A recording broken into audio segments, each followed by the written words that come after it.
Začala vám kosačka po náraze klepotať, keď štartujete, vydávať divné zvuky a nôž sa takto pretáča.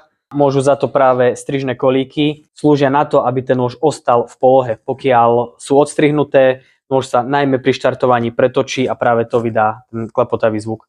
Nôž povolíme, vložíme dole. Tu už práve môžeme vidieť poškodené strižné kolíky. Netreba pokusovať, zákazníci tam občas dajú šrobu alebo to opravia nejak inak. Ten materiál je tvrdší a pri najbližšom náraze by ste mohli ohnúť kľukový hriadiel. Tie strižné kolíky sú tam práve kvôli tomu, aby sa zlomili pri náraze a nepoškodila sa tá kosačka viac. Potrebujeme si zložiť tento vrchný kryt a vyberieme ho von. Čo sa unášaču týka, môže ísť ľahko, môže ísť von zle, pokiaľ to zahŕdzavie, pokiaľ ide ťažko, treba si pomôcť kladivom alebo sťahovákom. Remeň treba podržať a otočiť ho dookola. On z toho zíde dole. V tomto prípade nám išiel dolu celkom dobre. A tu už vidíme rozdiel medzi starým a novým.